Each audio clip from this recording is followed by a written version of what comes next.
play? I do. I love to play. Yeah, I love to What play. about now, though? Used to be really good. Coaching kind of screwed that up a little bit. I don't get a chance to play as much as I like to. Actually, Pete said his kid having 2 kids. Everybody kids. It does, you feel guilty sometimes, right? Those 5-hour days, 6-hour days, they get a little long-winded. But I love to play. I love to go out. The score? Long time ago, I was low 70s most of the time. Yeah, long time ago. Now I'm probably 10 or 12. So I got to keep my handicap up when I play my buddies. With Penny out now, obviously process, maybe Homer going to step up. What are those two guys bring to you in the back? We're used to this, having to replace Dis and Justin, those guys. So, I mean, that's the beauty of the depth that we have on our roster. The beauty of having a CJ Procise that you're like, okay, I'm a huge CJ fan. I mean, the ability just to make people miss, the ability in the passing game. You obviously see we've used him in third down situations before, 2-minute situations before.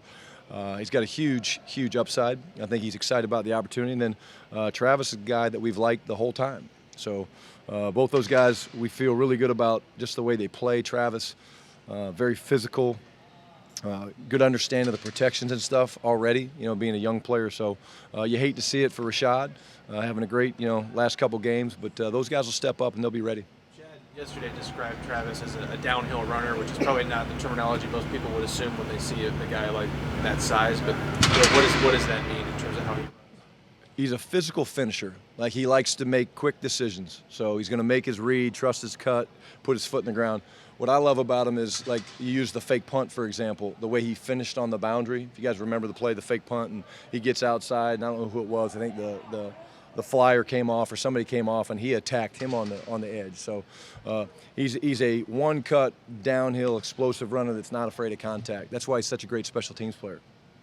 With CJ, is there a different kind of portion of the offense that you try to get him into because he is so adept as a receiver? Is there a different area you try to exploit with him compared to Chris or Rashad, or is it basically the same sort of thing? No, I mean, we'll get him into the flow the way we tried to get Rashad in the flow. I mean, he certainly has the ability to do that stuff on the perimeter. But we're not going to force any of those things. We have complete confidence. If there's things like that, we feel good that he can do that. But Chris has done a nice job with some of that stuff as well. Rashad did. The guy that probably has the most newness with that, doing the receiving stuff, is probably Travis. He just hasn't done as much as those other guys have. But, again, whatever those guys are asked to do, they're going to do it. They're going to do it at a high level, and I know they're both excited about the opportunity.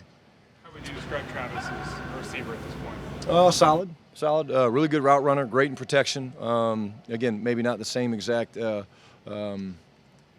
natural receiver instinct to run routes that CJ has. I mean, we can put CJ. I mean, CJ plays slot for us sometimes in practice when we're down on legs, so it's a little bit newer for him. But in terms of what he understands with the playbook and all that stuff is top notch. Tyler indicated that the last couple weeks teams have been playing you guys to run and kind of giving you that and taking away stuff deep. How do you balance, especially in a game when you get behind, taking what's given to you, but also being able to, force the tempo yourself and be in attack mode? It is hard. I would say people have tried to guard against the big play, and in a game like Minnesota, they did the same thing. They tried to stay on top of us and not let us get behind them. Thought Russ did a nice job of checking it down. You mentioned it, right, Joe? When the score gets a certain way, it's a little harder. We never envisioned that game last week getting to what it did. Certainly we had some missed opportunities, things that we should have done better as players and coaches, but it's a fine line. We're aware of teams want to try to keep us in front of them. Doesn't mean we're not going to keep trying to take shots and get over their heads. With the protection issues, I mean, Pete mentioned that Josh has opened deep a couple of times, last couple of weeks, I think, double-digit sacks probably. And so yeah. What are the fixes there other than obviously block better, get rid of the football? I mean, is it, changing up your snap counts, going hard counts? I mean, are there things that you can do to tweak things to get defenses on their toes a little bit more? Yeah, I think, the thing with protections that's so hard is, it's different than a guy drops a pass or a quarterback misses a throw. It's so inclusive of everybody. Everybody's involved, whether it's the quarterback with his drop. There's certainly times that Russ could have gotten the ball out of his hand. The receivers not getting open sometimes. That affects sacks sometimes.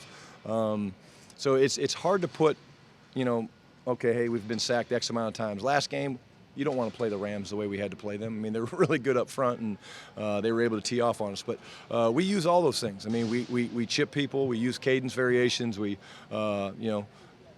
use different formations and stuff. But when you get in certain games against teams that like the Rams and where they're getting after you, it can be difficult. And that's where, again, we're always at our best when we're able to play that balanced football and you're sitting right there and we can use our runs and our play passes. When the score gets the way it does against the Rams, it's hard.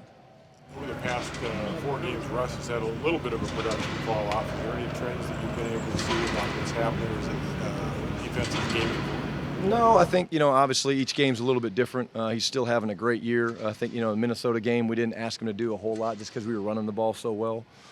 Each game's different. Last game, just was, again, one of those games where it got away from us. We had to ask him to try to take some different shots down the field. But, no, I don't think there's any trends. I think, each week's different in this league. And excited about this week. Be another good challenge going up against a good Carolina defense with an excellent pass rush and very experienced secondary. So that'll be a challenge again for us this week.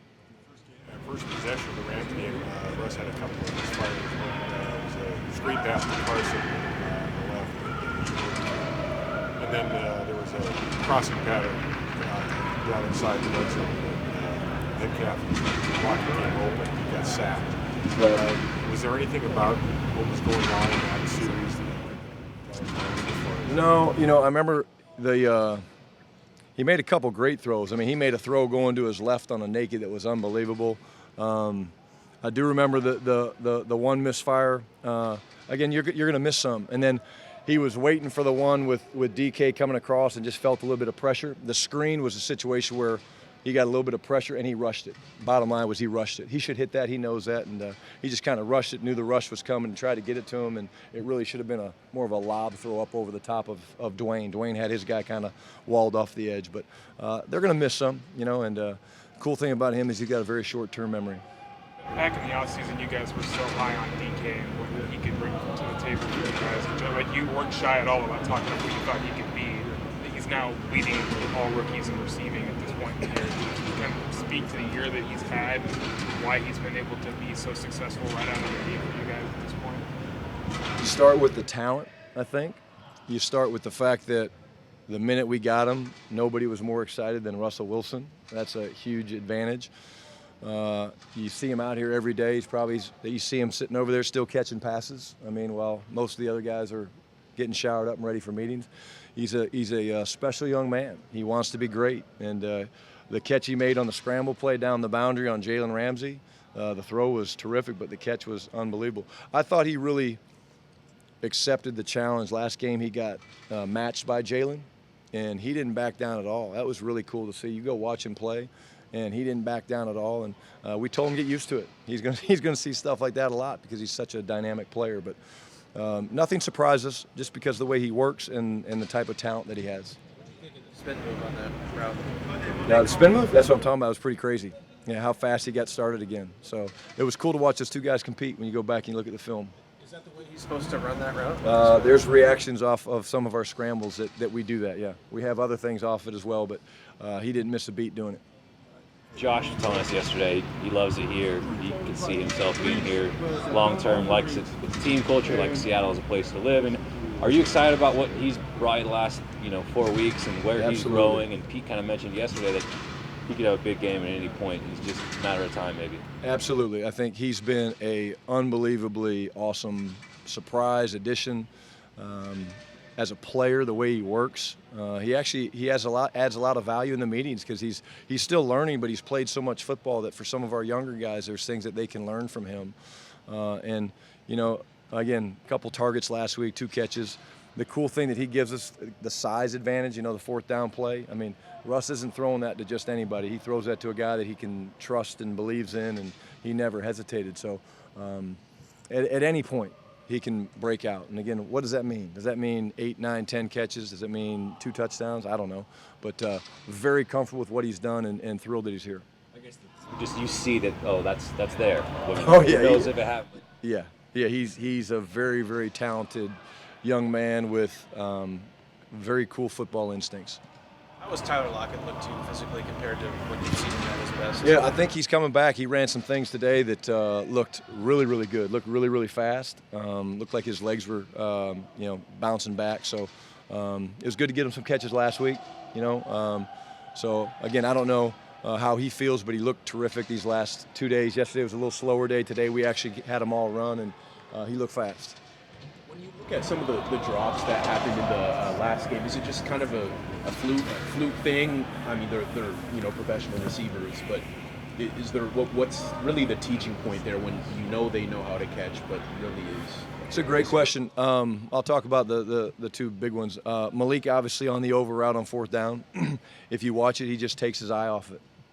Literally, it's just, he just ran a terrific route. He had Ramsey playing trail. The ball was kind of back behind him, and he kind of put his hands on it. And if you watch him, he took his eye off it. That's an easy fix, right? It's an easy fix that Malik understands and won't happen. And then if you watch Jake's on 3rd down, he was running the basic cross, running the in route, and he jumped. Didn't need to jump. The whole thing is you kind of keep your feet on the ground, which allows your hands and arms to relax. And so when he jumped, he kind of tensed up, and the ball got on him fast. So, unfortunate, missed opportunities. Certainly not the reason why we didn't play as well. But there are things that we teach fundamentally that those two guys could do better. Anything else? Thanks, Coach. Thanks, guys. Appreciate it. Thank you.